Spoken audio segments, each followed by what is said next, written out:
Singapuri. Meil lend hilines 20 minti ikkagi tegelikult sisuliselt.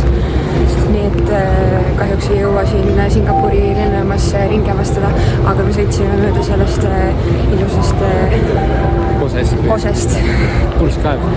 Väga ilus. Seega järgmine kord, kui kuskil reisime, siis tuleb siia mõnusalt aega jätta, et saaksin ringi avastada. Aga viimane lend ja avastame kohe.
Käisime ronimas ja kõnnime siin mingis kohas. Äärelinn jah. Ja siin, näed, kõnnitee nüüd tuleb, aga sisuliselt. Sealpool ei ole ühtegi kõnniteed. Ongi mõeldud autoga sõitma ainult. Ja kui on kõnnitee, siis kõnnitee on ainult ühel tänava poolel. Mitte igal pool muidugi, seal nagu rohkem linnaasutuses või kus iganes.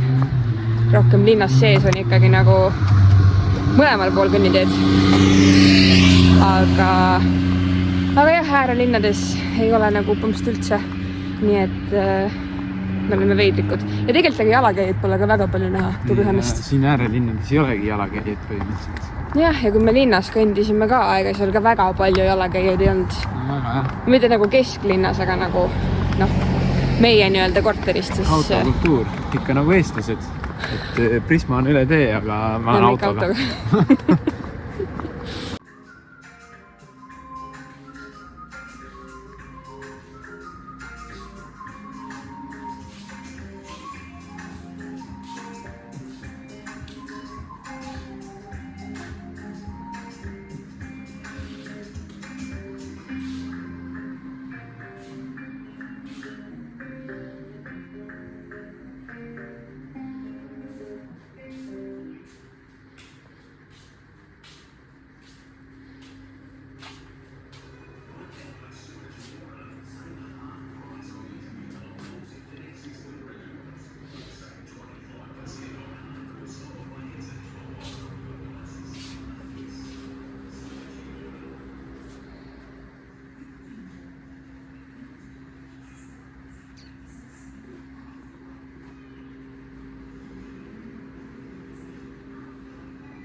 Viimsi Maaülikool.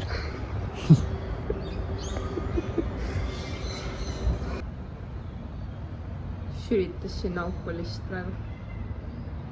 Ta läheb auku, ta läheb auku.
Elis hakkab autoga sõitma. Miks sinna poole me? Ta saab hakkama sõna.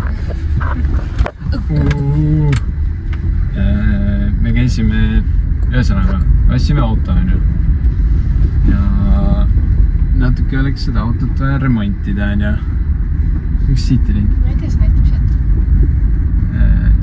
Igatahes siis ma siin hakkasin uurima, et kus saab on ju remontida värki-särki.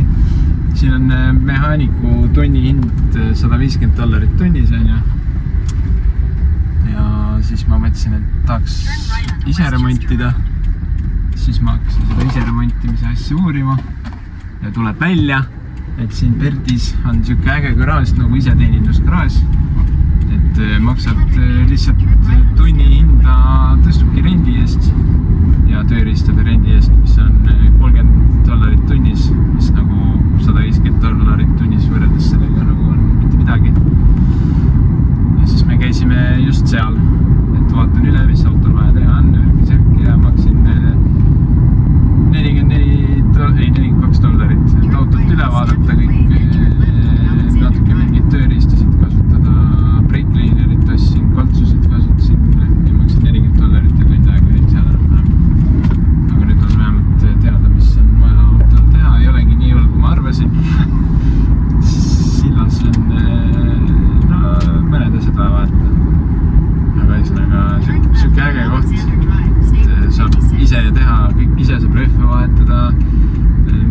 iganes täis nii-öelda hästi varustatud garaaž, mida lihtsalt saab rentida. Päris lahe, seal on mitu tõstukite värki ja nagu suht chillet. Et küsisin ka, et kas on mingi limiit ka, et kui ma tulen siia, et tahan palju asju korraga teha, siis nad ütlesid, et et kui see tõstuki peale, siis nad välja ei viska sinna.